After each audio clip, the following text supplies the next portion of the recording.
Well, welcome everyone again as we do our 37th live stream on the issue of Israel-Gaza. Today, if you're not aware, Israelis celebrate the 77th birthday of the nation of Israel. Tomorrow, May 15th, Palestinians will commemorate what's called the Nakba, the catastrophe. What's a time of celebration for Israelis and for many Jews around the world is a time of remembrance of the loss of land. Over 500 Arab villages were depopulated or destroyed in order to be inhabited by Israelis. In 1948, and over 750,000 Arabs were expelled from the land. Of course, we move our way to contemporary issues. October 7th, Hamas fighters broke through, 2023, of course. Hamas fighters broke through the security fence around Gaza, brought havoc to the southern portion of Israel, leaving about 1,195 Israelis dead. 251 were taken hostage into Gaza. Over the past 19 months of war, another 891 approximately Israeli IDF soldiers have been killed. The death toll in Gaza today is over 52,000, with another 12,000 that are missing and presumed dead under the rubble. Well over 110,000 have been injured.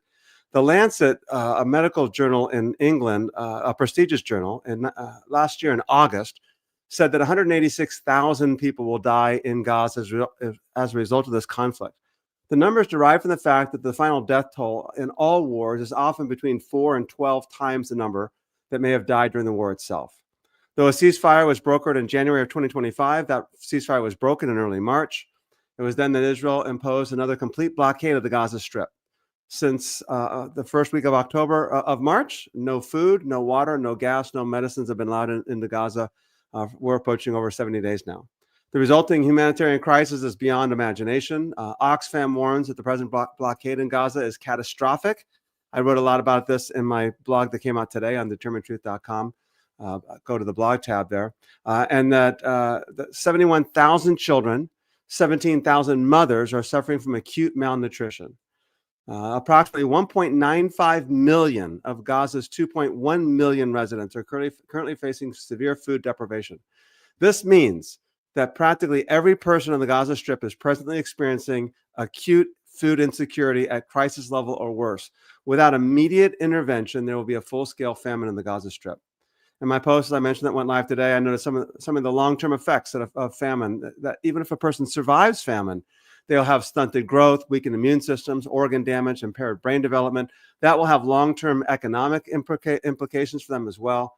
And then there are long-term effects of the trauma. There's no question that trauma and PTSD from the experiences of perpetual bombing, the death of family members and friends and others, has impacted, as well as witnessing starvation, has impacted children across the Gaza Strip. Reports are that almost every child in Gaza is experiencing symptoms of acute trauma, including night tremors, bedwetting, and anxiety. Compounding the problem is that there are no functioning medical health services, or very few, if any. One Gazan recently stated, "We are not living in Gaza, we are enduring." Israel's sustained assault on Gaza has virtually annihilated the entire healthcare system in the Strip. Over the past year, there have been multiple reports of amputations, some of which have done simply because there were no available antibiotics. There were C-sections. All of these have been performed without anesthesia. Children with cancer have died because they were denied medical treatment, and others simply died from preventable diseases simply because they had no medical care available.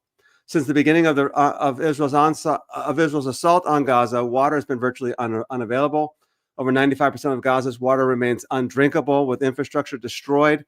The sewage is flooding the residential areas. The spread of measles, hepatitis, cholera, diarrhea, and other respiratory infections are out of control. Most of Gaza, their businesses have been completely annihilated. Large swaths of the farmlands have been bombed and bulldozed, and most of the livestock have been killed. So today we want to have this conversation, and I'm going to welcome on Danny Hall to join me today. Danny's been with us on a number of these live streams. And Danny, thank you for joining us. Good to be with you. Thanks, Danny. Today, our conversation, Danny, we've discussed is really what do we do now? Where do we go from here? Let's kind of summarize the 37 live streams that we've done and the other conversations that we've done, and then ask the question, what do we do now? So we are also going to be joined today by Professor Ross Wagner. Ross, welcome, and thank you for joining us. All right. Ross is an associate professor of New Testament at Duke University Divinity School. He specializes in Paul's letters and in the Septuagint studies. That's the Greek translation of the Hebrew Bible, if you're not aware. His publications include Heralds of the Good News, Paul and Isaiah in Concert, and the Letters to the Romans, Between Gospel and Election, Explorations in the Interpretation of Romans 9 through 11, and Reading the Sealed Book, The Old Greek Isaiah and the Problems of the Septuagint Hermeneutics. And then, of course, Ross, the co-author with Bruce Fisk of a forthcoming book, Being Christian After the Desolation of Gaza. And so, Ross, maybe we'll get a chance to talk about that book and some of the chapters that are in it as well. This book brings together Christian responses to the war on Gaza by scholars, activists from Palestine, Israel, Latin America, and North America. Ross lives with his wife in North Carolina, and we want to thank you again for joining us today, Ross. Thank you. Thanks very much. Ross, let's just begin with you telling us a little bit more about yourself, your family, and a little about your story. I know it's different than many have come to this equation with respect to Israel-Palestine and how you came to be involved in this particular issue. Sure. Thank you. Well, I grew up in Northeast Ohio, met my wife in junior high school. I was part of a United Methodist church that in place of a youth group had a very large Boy Scout troop.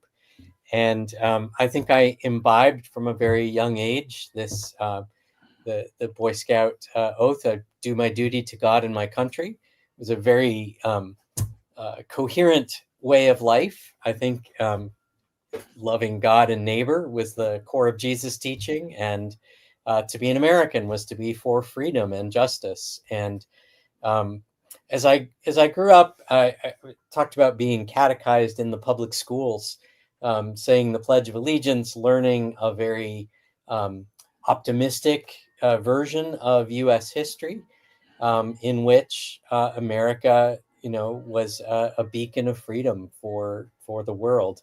I'm just young enough not to have really paid much attention to the Vietnam War era.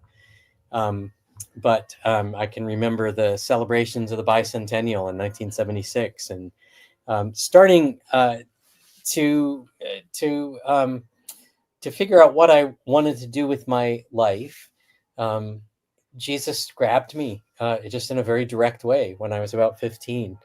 And for quite a bit of my first years as a serious follower of Jesus, I found support in this very integrated view that I could do duty to God and country. They would never come into conflict. And I would say a lot of my own growth as a Christian over the late teen, young adult years has been realizing the cost of discipleship means putting the kingdom of God ahead of other loyalties.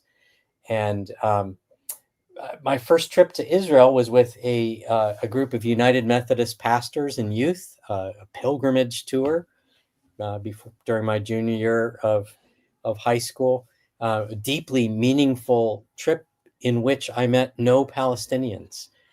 We were shepherded by Israeli guides on large tour buses and hit all of the ancient sites important to our faith, but I learned virtually nothing about the modern people living in the land, Israelis or Palestinians. We zipped into Bethlehem, as is typical, went to the Church of the Nativity in an olive wood shop, but didn't really encounter Palestinian Christians or see anything of what life was like for Palestinians, Christians, or Muslims in the occupied territories.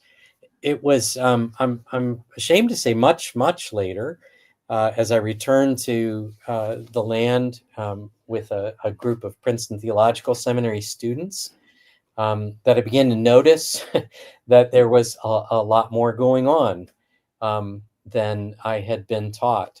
And it was even later than that I spent some time with Bruce Fisk and his Westmont College students, a month doing some hiking in the West Bank, meeting Palestinian Christians and Muslims, that I really began to see just how much the life of Israel is made possible by the systematic oppression of Palestinians, that the rights and privileges enjoyed by Israelis come at the cost of taking away rights and land and opportunity from Palestinian citizens of Israel, as well as Palestinians in the occupied territories. And in a way, that forced me to confront as well my own understanding of America as a country that is built on taking away land from indigenous peoples, enslaving Africans. As much as we have, I think, genuinely beautiful ideals of being a nation of justice and equality for all, we fall short. And realizing that being a Christian involves both loving the place that has nurtured me, the country to which I belong, but also being willing to criticize it as not being the kingdom of God and falling short. Fellow Christians like me being part of the problem in my own land. And increasingly, I've seen the ways in which knowingly, unknowingly, we're complicit in the in the conflict, in the injustice being visited on Palestinians, Muslims, and on Christian brothers and sisters in the land. So I spent a couple of long periods visiting in May of 2022, May of 2023, taking Duke Divinity students, traveling with Bruce and his wife, for the first time really listening to Palestinian theologians, pastors, activists in the Muslim community, both in Nazareth, in the West Bank, and recognizing how much the theological ideas that I had taken for granted growing up, my unwillingness to see with a clear eye America's role, how much damage that is doing to people on the ground in Palestine. So I don't feel like I'm an expert on this. I appreciated listening to Joel Willits, my friend, who spoke with you, saying that there's a kind of hesitance to talk sometimes because we know it's complicated. We know there's a deep history. We're speaking from outside. But like Joel, I find myself feeling and very much appreciating the group of friends that are helping me feel like we have to speak into this situation with the best knowledge that we have. Because, like it or not, American Christians like me are aiding and abetting through silence and often through much more active complicity, a grave injustice. And now in Gaza, a war that seems to be quite plausibly described as genocide. And that, at least in the view of the current government in Israel, perhaps my own government in the United States, has in view the ethnic cleansing of Gaza, the annexation of the West Bank, and as far as I can see, a continual reign of terror for the people of Gaza and the West Bank, as you were describing in brief and horrifying detail at the beginning of this live stream. So that's a little bit, I feel confused and convicted and very much wanting to learn through conversation with as many people as possible. What can the church in the U.S. in particular do to help bring a stop to the immediate suffering and to work toward a lasting peace for all the people who live in the land? It's my role in this has been to a listener and a learner as well, Ross. And as I've listened to, and by the way, he's referring to two of the more recent live streams that Rob has done, where he interviewed. Rob will let you detail exactly what maybe happened in those, but where people who are been strong supporters of Israel in terms of their right to exist, in terms of fulfillment of biblical prophecy, all those kinds of things have now begun to question deeply themselves what's been going on in Gaza and the way it's been this war is being executed at this time. So Ross, when you look at it right now, how do you see what's going on? What's going on in Gaza? I mean, you were there in 22 and 23. Obviously, a lot's transpired in the last 2.5 years since then. What do you see in terms from then till now, and what's your assessment of how things are, what's going on right now in the conflict in Gaza and the larger Israeli-Palestinian conflict? Yeah, it's so tempting to start telling the story on October 7th, and right. So much of our own news does that. I know this channel has been dedicated to trying to set the context much wider than that. I mean, from its founding, the state of Israel has, and the early founders were pretty clear-eyed about this, founded a state that would take as much land as possible away from the Palestinian inhabitants and create as large a territory with as few Palestinians in it as possible. So the displacement that began before the declaration of the State of Israel, that eventually led to the displacement of some 700,000 Palestinians who were never allowed to return, despite the UN resolutions calling for their return as soon as possible. The destruction of 500 or more Palestinian villages. This was the beginning, and the history of Israel's existence has been to continue to expand by seizing more territory, and the occupation of the West Bank after 1967 soon led to the founding of settlements. The growth of settlements has, to my mind, made it pretty much impossible to imagine the emergence of a Palestinian state. I think one could look back at the Oslo Accords and see that as a pause that, in effect, just gave more time for settlements to spread throughout the West Bank, while pacifying, to a large part, Palestinian resistance. Withdrawal from settlements in Gaza in 2005 didn't lead to any real amelioration of the state of affairs in Gaza. Wouldn't be the first one to describe Gaza before October 7th as the world's largest open-air prison. But when I talk to Palestinian leaders in 2022, 2023, they increasingly describe the West Bank similarly as a series of small, hundreds of small self-contained prisons, because Israel's expansion of its military zones, its safe zones for settlers, its highways had pretty much turned the West Bank into Swiss cheese. And so all of this, as my students and I debriefed after our 2 weeks in the land in May 2023, I think we wondered, how long will it be until something erupts? It just seems so completely untenable. The daily humiliations and brutalities that we experienced secondhand watching life in the West Bank. We did not go to Gaza. It just seemed, I can't imagine any people enduring under these conditions much longer. And the Hamas attacks were horrific in their assault on civilians. But much of what Hamas was trying to do early on was to attack military bases and military installations and paramilitary settlements around Gaza. So it's war that didn't discriminate ultimately between civilians and military.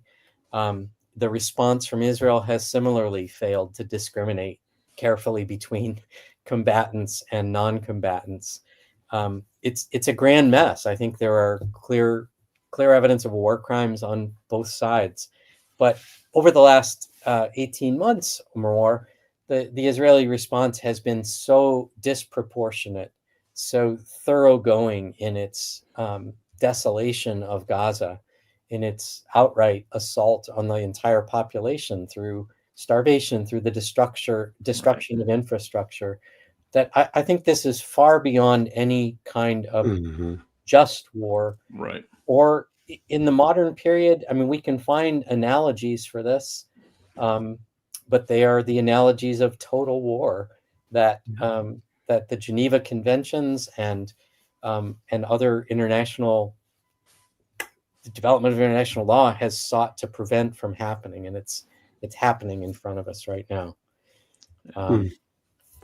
And I don't think there's a good end in sight, or there's not an end in the terms that are that are set out. If you start out to have total victory over Hamas, you've basically, like our own American war on terror, you've launched a war that will have no end. Yeah. There's no Yeah. way to reach that goal. And so I think what has to happen is a ceasefire and repair. How that happens, I'm Yeah. Yeah. Yeah. not sure. Yeah. Yeah. I But think we'll come back to America that. has to be foremost in saying stop. Exactly. And I think All that's really, that's what we need right now. yeah. Ross, there's two things that really prompted me to give these particular last several live streams. One, of course, was that we had some Christian Zionists that were beginning to change their stories and say, hey, I need to say something different. Hey, let's have them come on. Let me interrupt you just so people please. know. Yeah. We use the term Christian Zionist. Can you just unpack that real quickly for us? Good. Thanks, Dana. Thanks for reminding me. Yeah. And Ross, you can add anything you want to as well. A Christian Zionist is a person who identifies as a Christian and who believes that in some way, shape, or form, Israel has a right to the historical land, that the promises of the land in the Old Testament still apply to the ethnic Israelites. There's all kinds of variations of that, right? But many of them embrace the idea that 1948 was actually some fulfillment of prophecy and of God restoring them to the land. And coming upon that also is the idea that, well, Genesis 12, 1-3, that if we bless Israel, God will bless us. If we curse Israel, God will curse us. Often included in that is, okay, America's obviously been blessed by God because we're the protector of Israel. So there's a lot of things that kind of come with that. Sure. Not all believe that 1948 was a fulfillment of prophecy. Not all believe that what's happening in Gaza and Israel is condoned or supported. But many Christian Zionists come to this idea that we have to support Israel at all costs. They're the people on the land that's desperate and in danger. So yeah. So given that, I was just saying. So given that context and what you're going to see, these guys that you were interviewing were from that framework, but have new changing views about what's happening now. Correct? Yeah. And Darrell alluded to this in a conversation I had with him last week. Ross and I and Darrell and Joel and Bruce and a number of others have been in a conversation for more than 5 years, 5.5 years now. Okay. And that conversation has been to bring together people that don't agree theologically on the issue of Israel and the role of Israel in the Bible, and don't agree necessarily even with Israel in terms of the modern the modern political entity. But to have a conversation across the aisle, godly conversation, trying to iron sharpening iron, trying to see if we can find some kind of place where we can move forward and have a larger conversation and bring this to the public. And we've done some of that as well. And so that's what we're referring to in particular. Ross, did you want to add anything to any of that? Yeah, we could. I mean, we could go into Christian Zionism and its history and its many variations, but I think you hit the right notes. The only thing I would add is that I think for me, it's the political support for the state of Israel that's really key. The notion that God has plans for Israel, that Israel remains beloved of God, you can find in the New Testament. But Christian Zionism in particular is Christian-based political support for the state of Israel, and that's where it actually matters for what we're talking about. Because as Rob was saying, there's a tremendously broad-based connection of blessing Israel or supporting Israel with the notion of being on the right side of history from God's point of view. And there are people high up in the Trump administration, or given now offices in the West Wing of the White House, who hold these views, who have some influence potentially on what America does next. Yeah. All right. Let's come back to that as well. So the second point in terms of why I put these live streams together as well is because the gravity of the present situation. I mean, this situation today is way out of control and something must be done now. So it was nice to see our Christian Zionist brothers coming along and saying, hey, let's critique Israel a little bit more than we have. And I think we should critique everybody, Hamas, Israel, United States, one another, etc. But Ross, in light of those conversations with Joel and Darrell, what are your thoughts with regard to what they had to say and with where they're at? I really appreciated just Joel's own sense of wrestling. I mean, he grew up in a very different church context. But again, I think what I resonated with in his story is how so many of the convictions we hold as human beings, we imbibe from our communities. We grow up with them. We don't necessarily examine them until something pushes us. And so, learning to be a follower of Jesus. Joel, toward the end of the conversation, said, go read Dietrich Bonhoeffer. And I think Bonhoeffer's view that Jesus really meant the Sermon on the Mount to guide the lives of his followers, that's a good word for us, because so much of Jesus' teaching runs against the idea that my basic loyalties are to my own land. Nation states that grow out of a commitment to blood and soil seem to be absolutely antithetical to the kingdom that Jesus brought, that dissolves national borders. It doesn't dissolve difference or identity, but it sees that God's love, it doesn't stop at the border of the nation state. Right. And it seems to me that the message of the New Testament is that in blessing Abraham, God has now, through Christ, blessed all the peoples of the earth. And a community that actually believes that in Christ, God has reconciled the world, that in Christ, peace has been brought between humans and God, and so therefore between human beings. We should be living very differently from folks who don't believe that story. Yeah. And I guess it's hard. I don't want to be critical of Darrell unfairly. He's not here to defend himself, but I did notice how little the conversation had to do with the character of Jesus' kingdom. There are theological debates about how to understand the promises to Israel in light of Christ. I think, again, from my mainline background, a real sense, a right sense of guilt over Western Christianity's long history of anti-Semitism, of treating Jews as less than human, of turning the other way during the rise of National Socialism. And there's a real complicity in a guilt for the Holocaust. I think that in the post-Shoah era has led to mainline Christians often feeling like we can't speak up for Palestinians, or we can't bear confident witness to the kingdom of God through Christ because we might be in danger of falling into anti-Jewish, anti-Semitic tropes.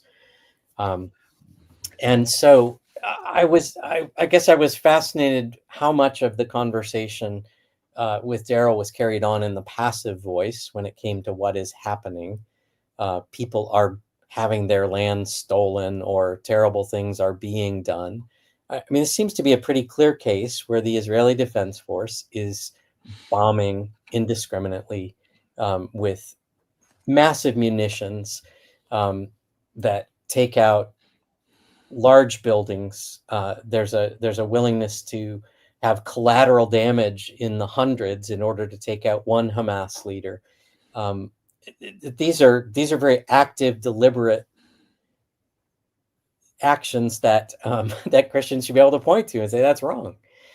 And that whatever one thinks about, I don't think it's realistic that Jews are going to leave Israel. But the terms on which Jewish life continues in the land alongside Palestinian life seems to me to be something that Christians could have something interesting to say about if we weren't locked into the binary of either Israel has a right to exist or it must be expunged. Either the Israelis are on the right side or Hamas. So they were interesting conversations. It's hard to, with all the different moving pieces, sometimes to pin down what's happening.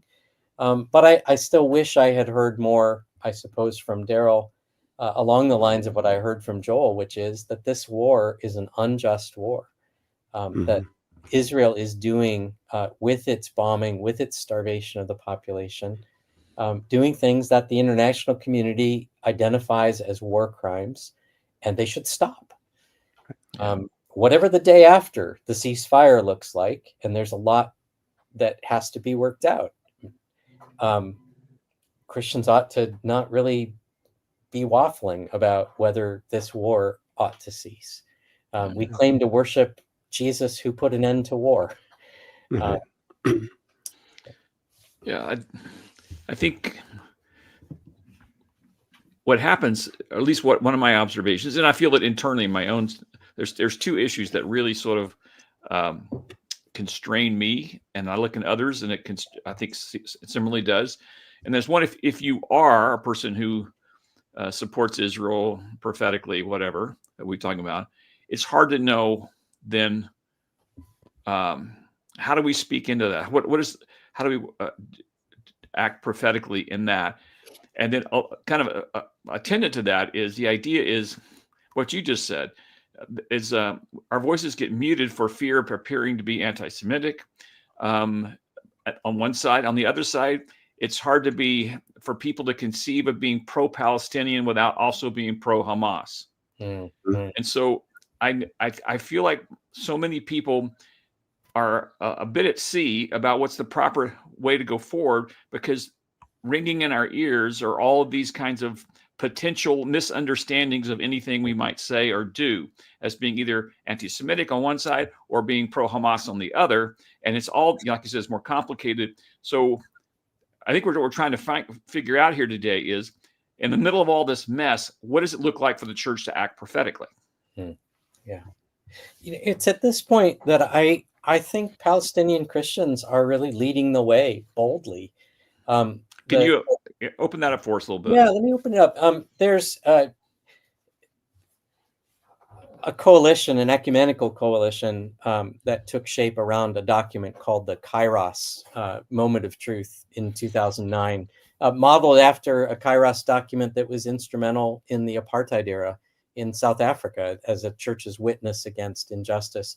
But this is a broad-based coalition of Palestinian Christians, Orthodox, Catholic, Protestant, evangelical, who are deeply committed to the way of Jesus, and which they talk about in their documents, the logic of love that refuses to acquiesce to injustice, that speaks out boldly, but also refuses to hate the oppressor, that in fact seeks to follow the nonviolent resistance of Jesus in order that the oppressor might be set free as well. There are other Palestinian movements that are also committed to nonviolence. I just highlight the Christians because, as members of the body of Christ, they are they're not pro-Hamas. They are pro-life for Palestinians and for Israelis.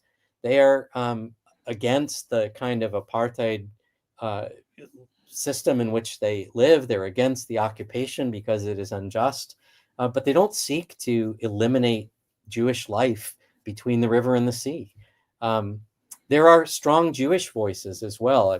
Peter Beinart's recent Being Jewish After the Destruction of Gaza as a clarion call, joining other Jewish voices saying, we don't want our existence to depend on forever dominating and subjecting the other. Beinart, in a interview that's on YouTube, you can see he spoke at Harvard recently, at Harvard Divinity School. He said any group, including the South Africa of his youth, but he talks about Northern Ireland, he talks about the American South in the period of the Civil War. No one can imagine in a situation of oppression like this that equality could mean anything other than the death of those who are right now on top. But he said that's a failure of imagination historically, to see the humanity in those who are being oppressed, to sort of essentialize their identity as, if we let them out from under our boot, they'll just kill us. And he can point historically to Northern Ireland, to South Africa, to the Reconstruction era. I mean, all of these very messy situations in which, in fact, allowing people to have equal rights, to have political recourse, didn't lead to more violence. It brought an end to the violence ultimately. And so that there are Jews imagining a Jewish life, a Jewish state even, in Palestine that doesn't depend on keeping Jewish supremacy as a core value of the state.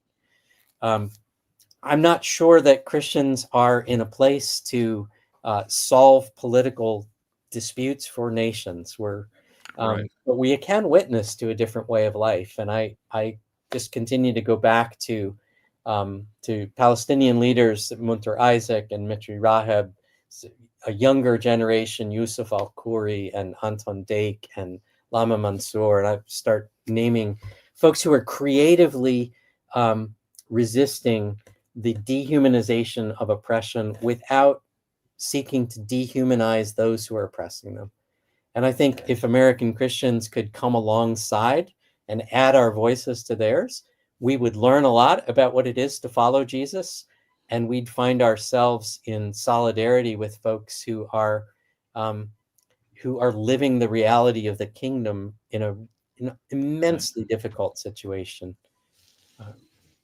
I think that's the project that the American church needs to get involved in, not cheering on more war, not trying to justify violence, but getting in solidarity with those who are choosing the hard road of nonviolent resistance. Yeah. Right.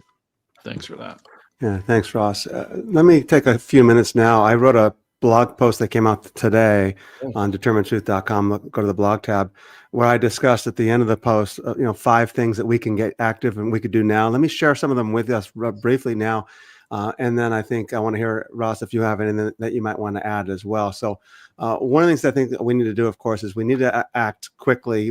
And that acting quickly would be demanding that our government officials do something about this. And there's several places that you can go. One is cmep.org, and they just sign up or subscribe to their alerts. That you'll get an email message from them that'll say, "Hey, this measure is going before Congress, or this action is going here," and click this button, click this button, click this button, and you've contacted your congresspersons and representatives. It's fantastic as well. There's another one also, and that is, let me see if I can find here. Contact USCPR. I got an email from them yesterday.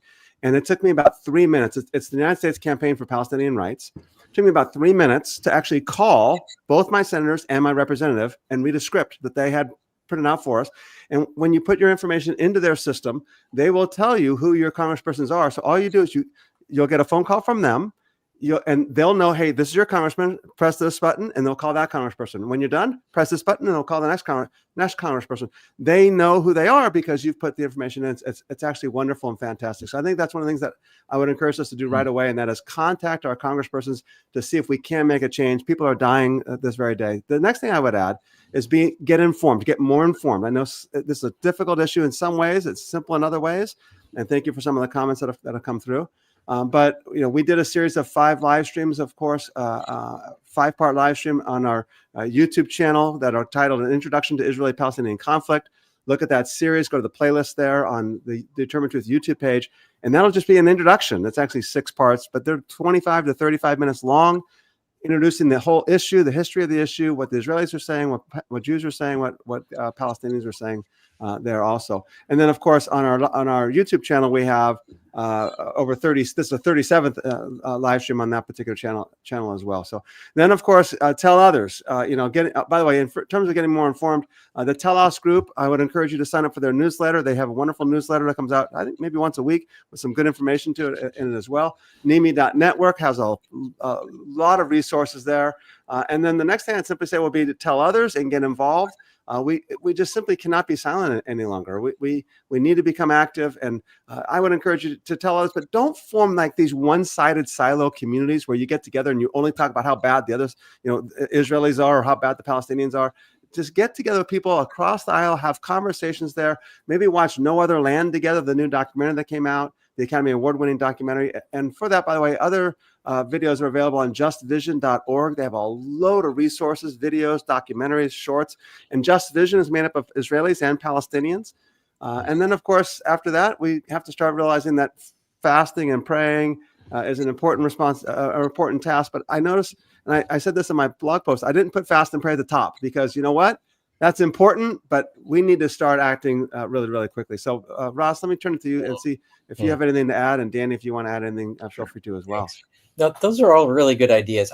I've never been a person to write letters or call my congressmen or women or senators, but recently I have started doing it. There's a 5 calls app that does the same thing. Excellent. And I've actually found out that my senator's office may answer the phone, and I could actually talk to a person, but they also will send me to voicemail, and so that's not as scary to talk to an answering machine. I think that's important. I've been reading on the Christians United for Israel, this very large lobbying group, they've got a whole page of their legislative accomplishments. They are able to mobilize hundreds of thousands of people to write letters about moving the embassy from Tel Aviv to Jerusalem. And well, other Christians can use our voice as well. We can stand up and speak because we have that right. I think another piece to this is just I realize as I seek to learn the way of Jesus in peacemaking, I'm only going to learn that by doing it as well. And so finding where in my own town can I get involved in the works of mercy, extending the love of Christ past the borders of my own little world.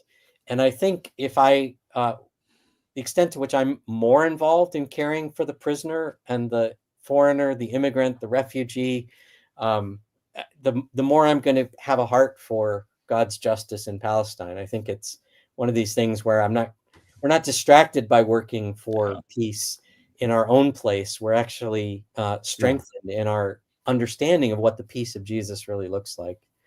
But yeah, NIMI, CMEP, these groups that you just put up there, they really have a ton of information that can at least give us somewhere to start. And then a lot of it grows out of relationships. Yeah. Can't do everything, but one place. Yeah. I would add just a word of encouragement. I never thought about the contact your congressperson much till I was deeply involved with International Justice Mission, which motivated and they mobilize a lot of direct lobbying on legislation related to that. In fact, there's a push on right now because it's budget time for next year's budget. And so I started doing that with them. Actually, when I was living in LA, I actually sat in my congressman's office in LA and met with one of his assistants to kind of share our point of view on a particular piece of legislation that was related to anti-human trafficking. But so they do listen. You can call. You can. So if you're hearing us talk about this and say, well, what can one person do? Call about the whole thing about what can one person do? They actually do listen and catalog this stuff. Yeah. And even if you get a voice answering machine, it's going to get logged in that you called, or what perspective you had. They track those things pretty carefully in that. So I would encourage people to not be afraid to try that because it does have a lot of efficacy. And I also think that you're right, Russ, that I know for me, the more I got involved in the anti-human trafficking world, the more I got my eyes open to other ways people are oppressed. So my journey with that world started in 2008 on a visit to Thailand with some friends working in Thailand. And then that created a cycle of deeper and deeper involvement on that issue. But it also, as you said, when you start to do any of this kind of work, touching people that are oppressed in any way or just in need, it begins to change you in ways that open your eyes to the needs of the oppressed and on all kinds of places. So I would strongly reiterate that those are two great ideas to follow up on. Thanks. Great.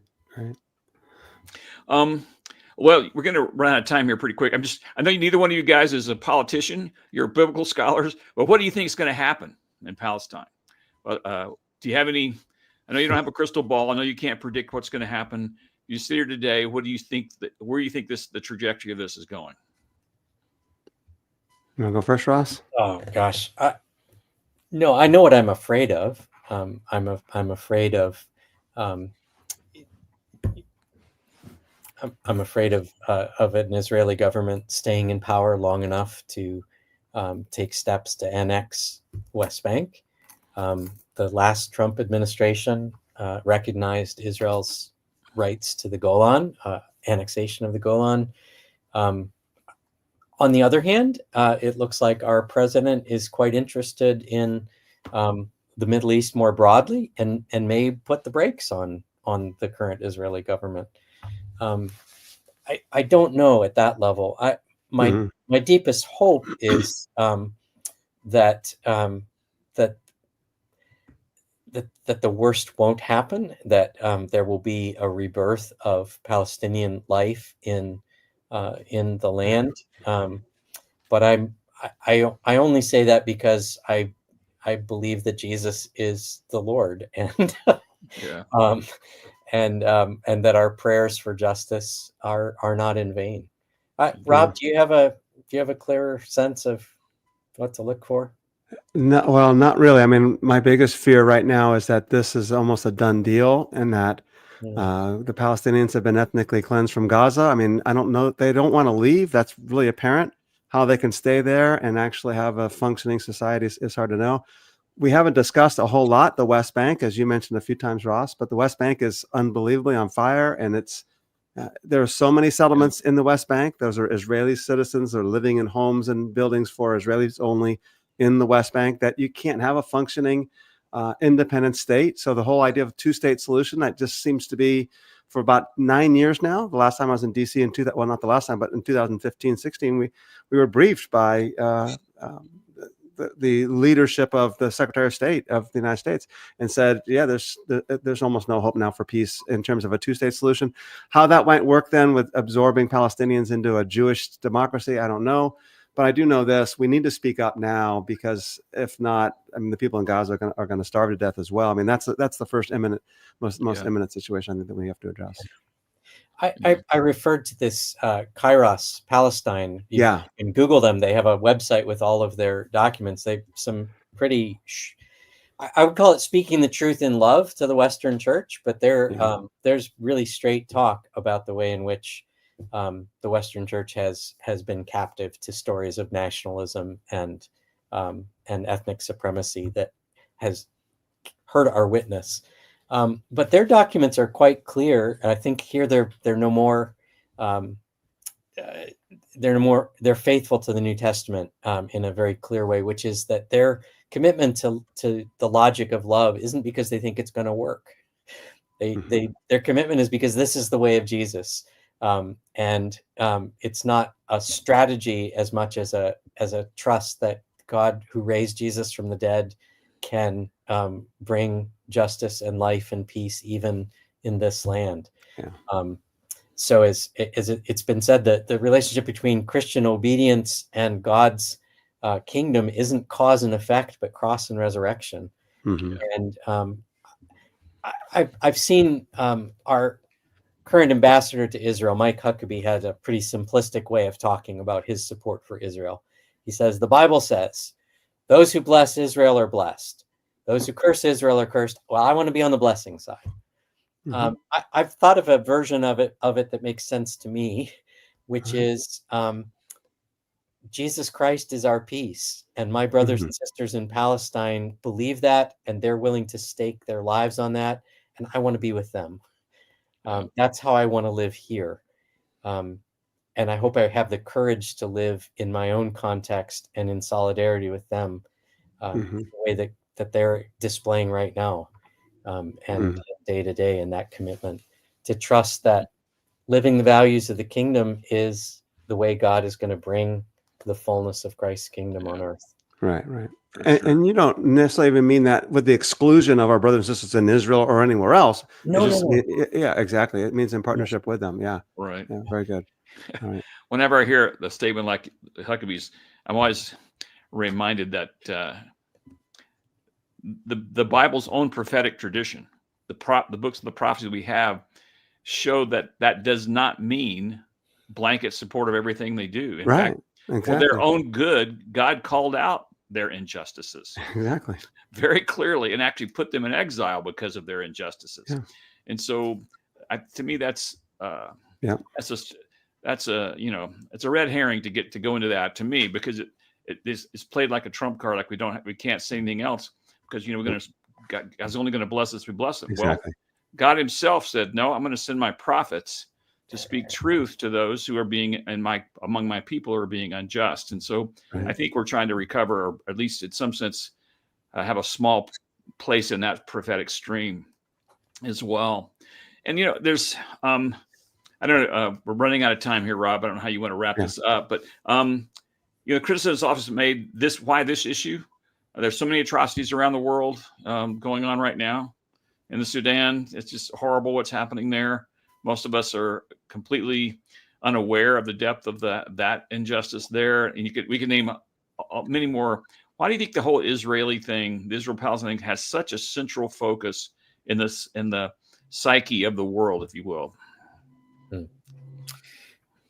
You know, Danny, I was struck by your story about getting involved with the International Justice Mission, because, as you said, there's so many places around the world where there are deep injustices, where human beings made in God's image are trafficked, are abused, and we can't pay attention to everything all at once.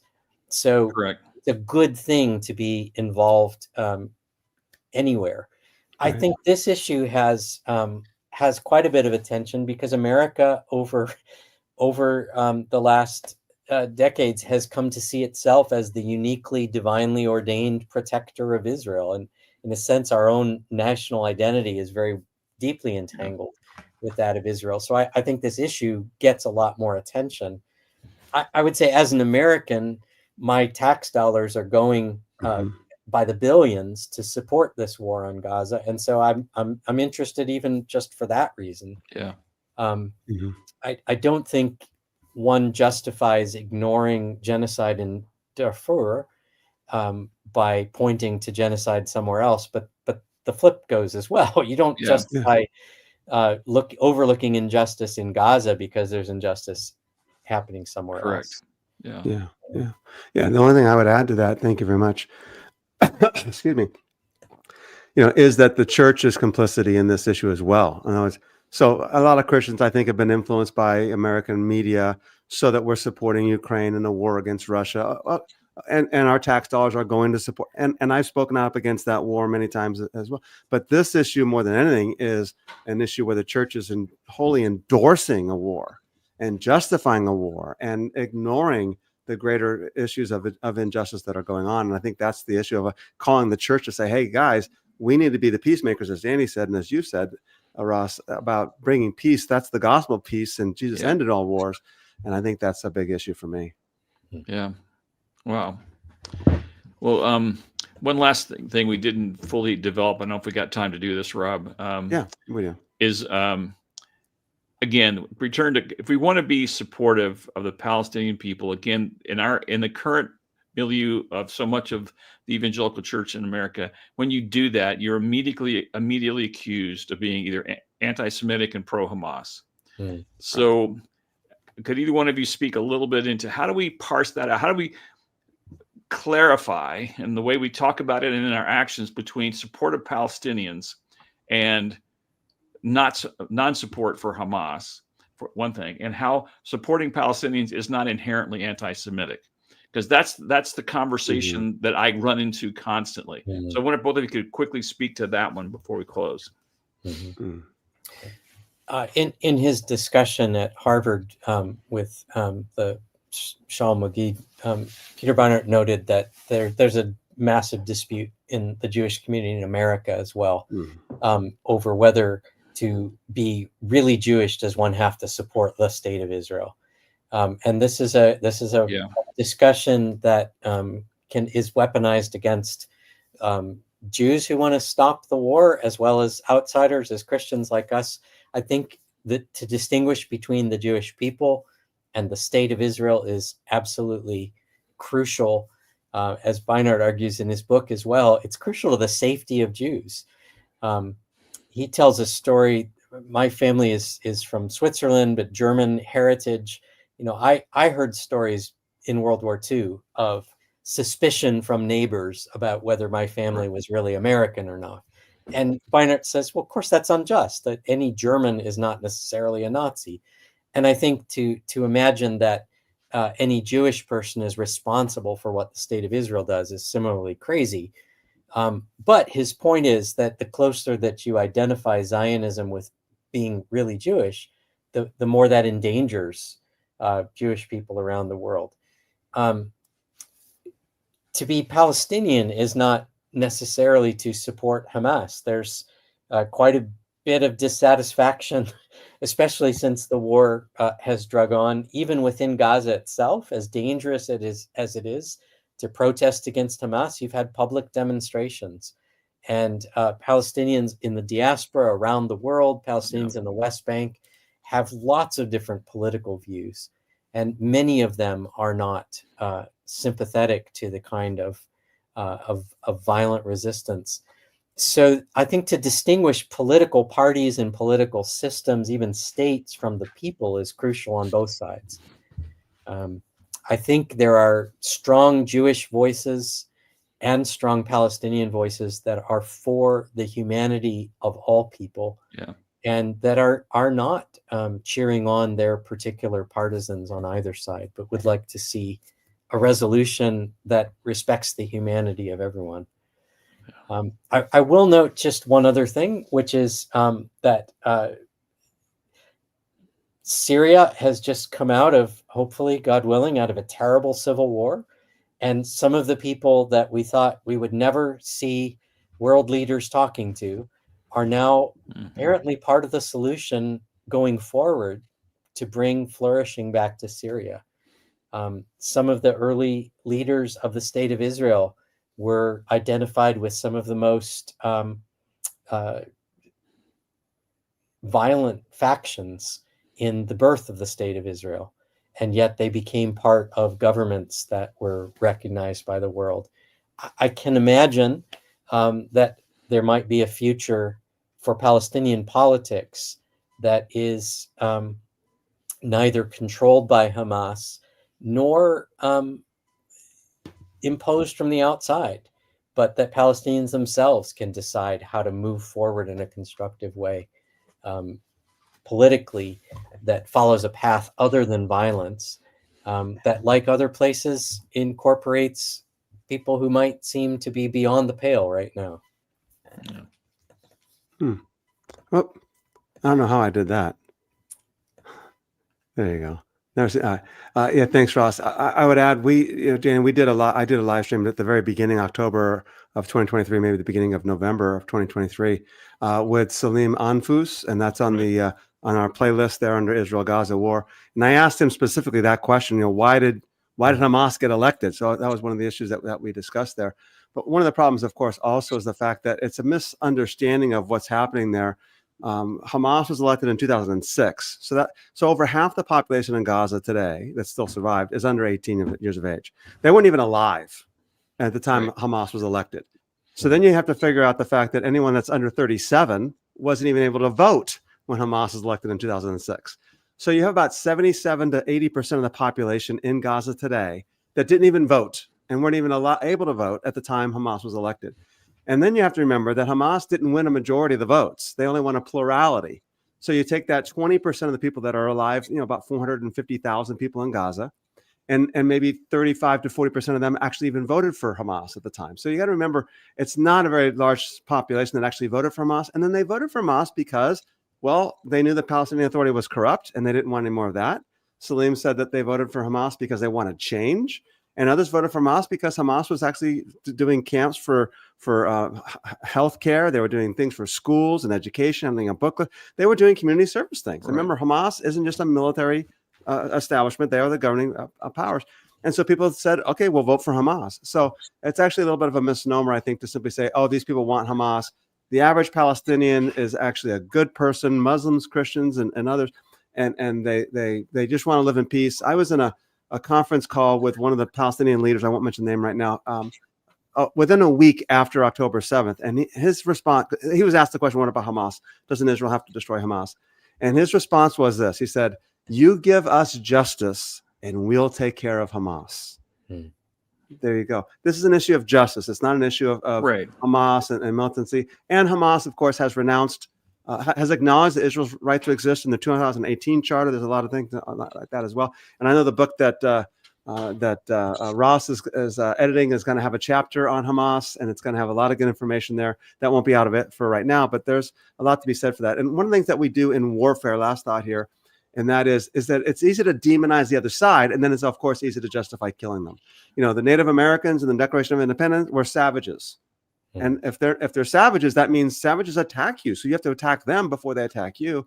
That's how we justified slaughtering the Native Americans. So you simply categorize or or Sure. simply demonize the other side, and it's really easy to justify killing all these people. Right. But not all Israelis support Netanyahu and the right-wing government, and not all Israelis hate Palestinians, and certainly not all Palestinians hate Israelis. So Yeah. Hmm. As I like to say, Rob, it's complicated.